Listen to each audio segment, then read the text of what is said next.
How's it going, everybody? Jordan here, and in today's video I'm going to go over my experience with gear and weapons in Assassin's Creed Valhalla after a 6-hour demo playing the game. I've left timestamps in the description as well as the timeline of this video, so check that out if there's something specific that you're looking for. If you found this video helpful or enjoyed it, as you likely know, clicking the like and subscribe helps out creators like myself a lot. Alright, let's get right into it. I was able to get a 6-hour early access demo in which I got to experience many parts of Valhalla as a game. It's important to note that this is still considered a work in progress and some things may change before launch. But in this particular video, I'm only going to go over gear, stats, and bonuses for Eivor in the current state of the game before release. I do have plans to make a settlement specific video as well as a combat specific video as well. Alright, first let's take a deep look into the main inventory screen. As opposed to the previous game in Odyssey, we have 8 total gear slots here.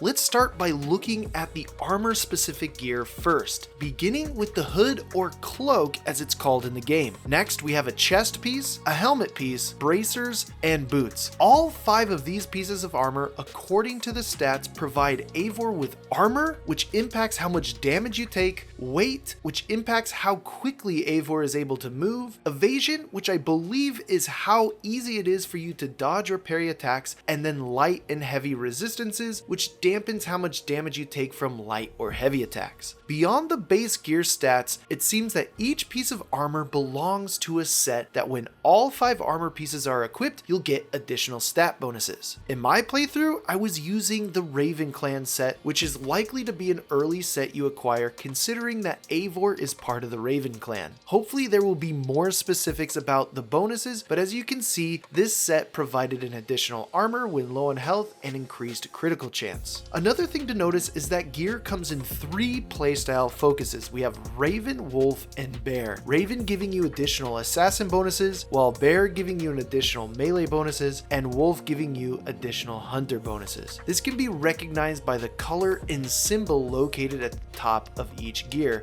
after hovering over it in the inventory menu. After the 5-piece armor set, we now are left with the weapons. We have a bow slot and 2 weapon slots, a primary and secondary weapon slot. I will discuss this in more detail in a combat focused video later, but primary and secondary weapons do matter due to the many animation and combo types in the game. Your primary weapon slot will be primarily the weapon used in light and heavy attacks, while the secondary weapon will likely be used to parry or in special attacks by holding down your respective platform's parry button. It's not a true dual wield in the sense that you have granular control of both the left and right-handed weapon, but what is cool about the system is the different combat animations depending on which weapon you have in which slot, which will lead to some really cool combinations down the road once we get a chance to play around with it and all the different weapon types. So that was briefly the gear screen. Let's move into upgrading and improving your gear. It's important to quickly distinguish the 3 different ways you can improve your weapon and armor stats. There's base stats that can be done anywhere in the world with the right materials. There is rarity or quality upgrades which can only be done at your blacksmith gunner, and runes which can be applied to any piece of gear. This resembles the Odyssey engraving system but is different and allows you to attach and detach runes as a physical object as you please to any piece of gear anywhere on the map. First, let's talk about the basic upgrades. This basic upgrade boosts the stats of the particular gear based on the quality level of the gear and can be seen as a semi-filled meter on the weapon or armor in the inventory screen. As I didn't get a chance to see any of the highest quality gear, I'm not sure how many upgrade boosts you get per quality level, but from eyeballing it, it looks to be either 10 or 12 total boosts. These boosts only add to the standard base stats of the particular weapon or armor. Alright, so you've maxed out your boosts. The next thing you're going to need to get more boosts is you're going to need to upgrade the rarity or quality of the particular gear. Good news, which I believe to be a vast improvement from Odyssey, is the ability to upgrade your gear's quality. In Odyssey, we had basic, rare, epic, and legendary gear, and each piece of gear would not improve in quality at all. Well, it's different in Valhalla. A dagger you find in the early game with a low quality can be upgraded and maxed out to used in the late game as a mythic quality weapon, which I think think is a fantastic feature. Here are the 4 quality levels in the game of Valhalla that I've seen so far. We have Fine, Superior, Flawless, and Mythical. Very similar to Odyssey, very similar to Basic, Rare, Epic, and Legendary, just with different colors and different names this time. Unlike the base upgrades, you have to go to Gunner, your blacksmith, at your settlement to improve your favorite piece of gear's quality, and it requires advanced materials, specifically ingots. There are 3 different ingot types that you can find throughout the world to upgrade the quality of your gear. Carbon ingots are required to upgrade from fine quality to superior, while nickel ingots are required for superior to flawless, and finally tungsten ingots are used to turn flawless pieces into mythical gear. These ingots can be acquired as well throughout the entire map, or for easier hunting down, head to your cartographer in the settlement and purchase ingot maps that lead you straight to the ingots, and they will show up directly on the map to help assist you with the upgrade process. Lastly, let's talk about the 3rd upgrade system, the rune upgrades. Similar to Odyssey's engraving system, instead of finding an engraving out in the world and being able to apply it to any weapon or all of your pieces of gear, runes are a physical item you have to acquire, much like the other upgrading resources throughout the world. Once a rune is acquired, you will have it forever. The good news for builders like myself is that runes are easily attachable and detachable right in the inventory menu anywhere in the world and do not require a blacksmith. I didn't get to see much of the stats that runes apply, but they seem to be pretty basic to start. They start with increase in melee damage or rain damage or assassin damage. They are subtle boosters to specific stats that you want to have for your particular playstyle. I think that this particular feature is a vast upgrade from the engraving system and will allow us to be very specific in how we build or design our Eivor and the playstyle we like to play. Lastly about runes is there appears to be runes of higher quality as well. I wasn't able to determine how high the rarities go, but I assume as you get further in the game, runes become stronger and will play a big role in tailoring your gear to your favorite playstyle. I would say again, these gear systems are vast improvement from Odyssey's engraving and rarity system, giving the players a lot of control of holding on to favorite pieces of gear and not worrying about if they're properly leveled or not, or if their quality is too low. And the rune system gives it that much more of a personalization, and I'm sure soon enough we'll find many cool runes, sets, and weapon combinations that lead to very fun or interesting playstyles. Now let's talk about where and how you acquire gear in this game. Unlike Odyssey, gear does not drop from enemies but are acquired from chests throughout the world or likely given to you by story-based NPCs. This has hopefully removed the entire RNG aspect of Odyssey where you had to grind to get random perks applied to you. Hopefully every player is going to have the same amount of gear at the end of the game in Valhalla as everyone else. Every piece of gear will have the same sets and the same perks on them, and we'll be able to apply different kinds of runes to customize them, but overall there will be no having to hunt down specific perk combinations. We'll be able to just do that with either the blacksmith or with runes anywhere we want on the map. Next, I wanted to talk about the Transmog or assassin fashion. Unfortunately, in the build that I played, I was unable to apply the styles of a different weapon or armor to the equipped piece like we could in Odyssey's Transmog system. I hope like Odyssey though, this is a planned feature and will either be there at launch or released later like Odyssey did. However, there are 2 new features that I find as an improvement in this area, and the first one is the ability to hide or show any piece of gear you want instead of just the head like in Odyssey. This is going to be great for players who wish to show off their new tattoos they have acquired or any sort of combination of visualizations that you like, allowing for many cool set combinations and looks. Add in an Odyssey type transmog system and this will be the most comprehensive character customization for an Assassin's Creed game to date. The second one is the fact that when you upgrade the quality of a piece of gear, so does the visualization. So technically, each single piece of gear has 4 different visualization variations for each quality, which is really cool. I'm excited to see all the photo mode Vikings out there at launch. Feel free to share them with me in our community Discord once the game launches. Alright, end of the shameless community plug. Finally, I'm going to talk about, and hopefully not boring detail, the stats screen, which controls how Eivor takes and delivers damage to all these new enemy types in Valhalla. I'll try and make this not boring, and keep in mind some of this may change by launch or with updates updates, so I may need to come back and cover this again at a later date. The stats screen is very similar to Odyssey's, with a lot of returning similar stats like health, armor, melee resistance, range resistance, etc. Instead of going over that, I'm only going to address what I noticed as noticeable changes to the damage system in Valhalla, all of which I believe to be quite a big improvement and something I'm looking forward to testing more. First is that weapons damage and bonuses only apply to that weapon. So if your primary weapon has 49% critical chance and your secondary weapon has a lower critical chance like 30, those crit chances only calculate if the weapon is being used. In Odyssey, bonuses and perks you had on your secondary weapon applied to your primary weapon, which resulted in many people not really using the dual weapon system and taking a lot of perks from their armor and weapons and applying it to one item. That's not the case in Valhalla. The only gear that shares stats is armor when it comes to armor, health, resistances, and things of that nature. Otherwise, all the weapons have their own independent stats. Next is a separation of critical chance from melee and range. There's no longer a global critical chance and no critical chance for assassinations at all, which I think is a big improvement, keeping assassinations separate and keeping them as a one-hit assassination like an Assassin's Creed game is meant to be. Since the stats are unique to each weapon, that also includes the bow. So if you're a hunter that wants a high critical chance, putting critical chance on your weapons will not impact your range critical strike, so keep that in mind. Next is exposing all of Eivor's movement stats. Eivor has an evasion stat that, unlike the weapons, is globally calculated by all the evasion stats of the 5 pieces of armor that I mentioned before. I didn't have much time to test out evasion, but I believe it's a stat that assists your ability to parry and dodge enemy attacks. If this turns out to be different, I'll update and let you know, or please let me know in the comments so that I can correct it. Next is weapon speed. There's now an attack speed stat. I'm curious how far you can push this stat or if it has any caps, as a dual wielding two-hander build with high attack speed might be something that can break the game. We'll have to see how these stats can be boosted or how far you can push them. Lastly, in the defensive area, we now have more granular resistance stats, starting with light and heavy resistances. There are 2 attack types used both by enemy NPCs and Eivor. These resistances obviously dampen the damage received by those attack types. It's easy to tell which is which, as an enemy glows red before a heavy attack. Also now in the resistance area, there is poison and fire buildup resistance, which is an expansion on the Odyssey's fire and poison resistances. The idea would be to build up your build-up resistances to prevent ever even suffering poison or fire damage in the first place, if that makes sense. So you're able to dampen the damage that fire gives you, as well as dampen the likelihood that you'll even catch on fire in the first place. Overall, the stats seem very interesting, and I can't wait to get the full game in my hands to test these out and push them. There is still some confusion around what the stats truly mean. For example, it says 49 crit chance. Is that a percentage or some other calculation? It's always been hard to hone in or test the damage calculations in the past 3 Assassin's Creed games, but hopefully it'll be easier to do this in Valhalla than the previous 2 games. Another thing to keep in mind with all the new abilities, skill sets, and skill trees, increasing your stats will be easier, but may not matter as much, as some abilities and skills at the moment seem to bypass some of these stats and finish off enemies regardless of stats. So we'll have to wait and see which of these stats are impactful to combat the most and which are not.